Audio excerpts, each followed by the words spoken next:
After coming off the massive success that was GoldenEye, James Bond was back in the mainstream culture with a new life. Nintendo wanted to ride the success of GoldenEye and chose to publish their second and final Bond game only 1 year later, this time for their handheld system, the Game Boy. The Game Boy was Nintendo's extremely successful attempt at a handheld system, originally released in 1989. It went on to have a very long lifespan until finally being discontinued in 2003, but the handheld concept continued to grow with the eventual releases of the Game Boy Color, the Game Boy Advance, the DS, the 3DS, and currently the Nintendo Switch for their main releases. But the Game Boy was immensely popular in the 90s with its greenish gold and black screen that was, let's be honest, very hard to see without a backlight, and its tendency to drain AA batteries. But we got by. I mean, you could now enjoy these Nintendo franchises like Mario, Zelda, Metroid, all wherever you wanted as long as you were equipped with light and some batteries. It was such an enticing concept. Even the single most successful media franchise of all time originated on the Game Boy, with the release of Pokemon Red, Blue, and Green, and even those games didn't outsell the king of the system, Tetris. Needless to say, the Game Boy is extremely important to the history of video games and truly one of the most legendary systems of all time. But in 1998, gaming was mostly about the newer 3D systems. The Nintendo 64, the PlayStation, and the PC were the primary gaming sources. 1998 saw releases like The Legend of Zelda, Ocarina of Time, Banjo-Kazooie, Metal Gear Solid, Resident Evil 2, Tekken 3, and the updated Game Boy, the Game Boy Color, was set to be released late in the year for the holiday season. So, Nintendo chose to try and remotely match the success of GoldenEye by reaching the handheld market, and, well, it definitely didn't quite live up to it. James Bond 007 was released on January 29, 1998 in Europe, and less than 2 weeks later in North America, and is not to be confused with the very first James Bond video game of the same name released in 1983, which I covered in Part 1. This is certainly not a remake of that game. It didn't quite make the top 50 of the best-selling Game Boy games of all time list, but it did get the Player's Choice Million Seller stamp of approval on the box for the re-release, so it sort of fell into an above-average territory for sales. By early 1998, Pierce Brosnan was coming off his second outing as James Bond, with Tomorrow Never Dies premiering less than 2 months before the release of this game. But rather than discussing the film in detail, I will choose to save that for the next episode, as Tomorrow Never Dies was made into a video game, just not until 1999. The Bond film-to-game adaptation release dates tend to be a bit confusing. GoldenEye the game came out the same year as Tomorrow Never Dies the film in 1997.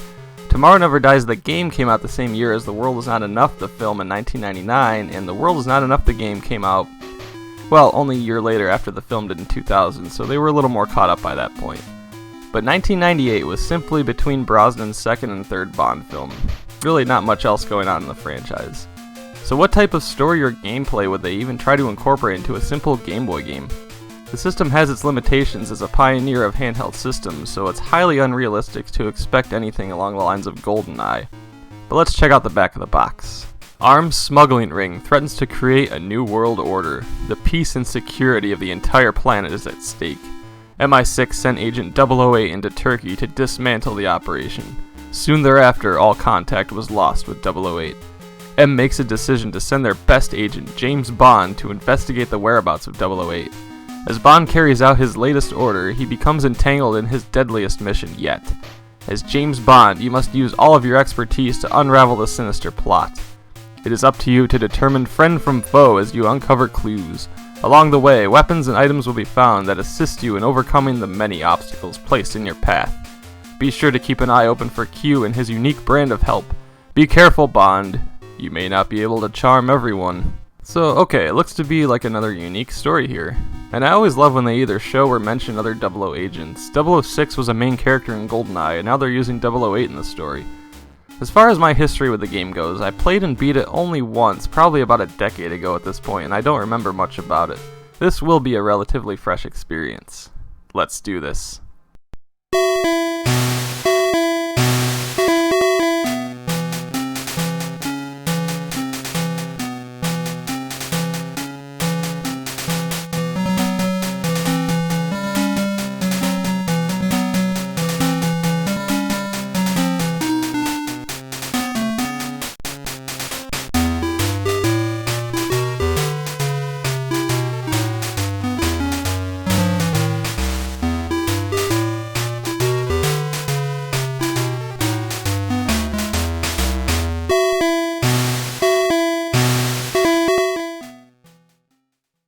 Pretty decent title screen for the Game Boy. We have a still image of Bond's silhouette with the Bond theme playing, so it's still better than some of these intros we've had on the past computer games for sure.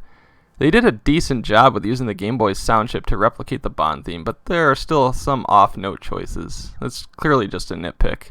On to the game itself. So we're given a look at the game right off the bat. We quickly discover that Bond is controlled in a 2D layout and moves in any direction, similar to the look of a Final Fantasy, Zelda, or Pokemon game of its time. Bond's health is shown in the bottom right corner, and in the bottom left are the commands for what the A and B buttons do, and you can assign weapons or items to these slots. You're also encouraged to speak with anybody you come across. So basically, this game is extremely similar to another top-selling Game Boy game, and if you've played it, you should know what I'm about to say. That's right, Nintendo's follow-up to the groundbreaking first-person shooter on the Nintendo 64 is an RPG similar to The Legend of Zelda: Link's Awakening. I mean, very similar. Bond moves the same as Link, there are towns to visit with locals to speak with, and the whole assigning weapons and items to A and B is pulled straight from Link's Awakening. All Bond is missing is a boomerang. In fact, Nintendo would even re-release Link's Awakening, originally a game from 1993, for the Game Boy Color late in 1998. One thing is for sure with this game, it's incredibly unique to anything else in the Bond video game series at least. If you're a fan of both Bond and old school Zelda games like I am, this should intrigue you for sure, and I like that they tried something different here. There are 10 missions in total, so in true traditional fashion, I'll give a rundown of the first 2 levels. Mission 1 takes you to China, where you are to find details about a plan of an arms ring. MI6 was given a tip that China is where Bond should be looking, so you walk around the village checking out the pagodas and speaking with the villagers. You're told to find a medkit and a hammer that the bridge construction worker lost. After checking a couple pillows and some pagodas to find these items, it's a little strange, but I can go with it, the man instantly fixes the bridge and you can go across, bringing you to your first enemy in combat. By default, A throws a punch and B blocks. It's very simple when you realize all you have to do is get right in his face and hold the block button until he throws a punch. It'll stun him and then you hit him. Repeat until he dies. With some practice, it's very easy to never be hit by common enemies.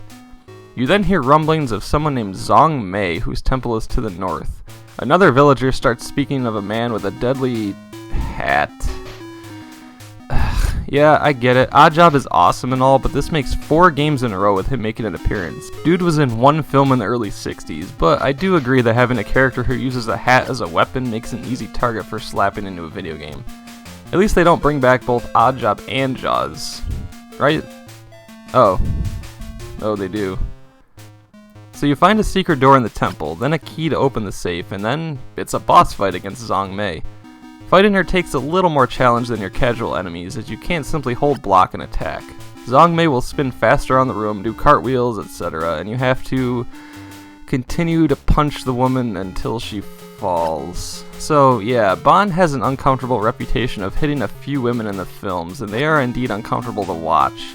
So the inclusion of repeatedly punching this woman in the game, I don't know, it probably doesn't help the series' cause. But ultimately, she's just a video game boss that requires a strategy to defeat, and you don't actually kill her, so there's that.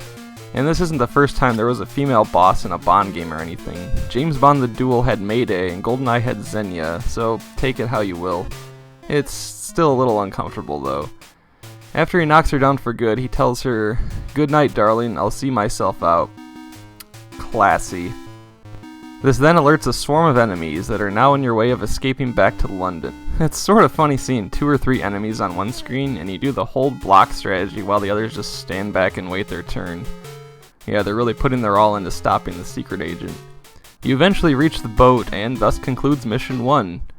You then find yourself in the MI6 office where you can speak with Moneypenny, deliver the plans to M, and get equipped with a gun and gadget from Q. It's definitely cool to see, as being able to walk freely around MI6 isn't present in too many games. I specifically love the guys who just say, "I'm not Q." I like to imagine that scene being in one of the films. So this whole London chapter of speaking with Moneypenny, M, and Q is technically chapter 2, so the game is already a fifth of the way over. Mission 3 takes you to Kurdistan, where you are to rescue 008 and defeat Iqbal, the enemy briefly mentioned in China. I won't go into much detail for the rest of the game, as this gives a good summary of how it plays out, except you will have to figure out which gadgets to use and when, similar to Link finding treasures in any Zelda game. It's pretty cool to see an entirely new style for a Bond game, although 1998 may seem a bit late for a game like this to come out. But the Game Boy was still a thing, and making an RPG style is really interesting to check out.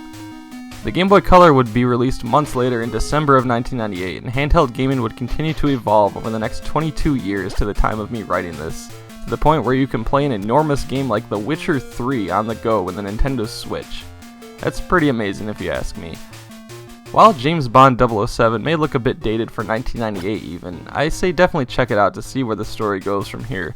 If you like Link's Awakening, you'll get something out of it at least. And it's an original story, even though they still chose to recycle Oddjob and Jaws yet again.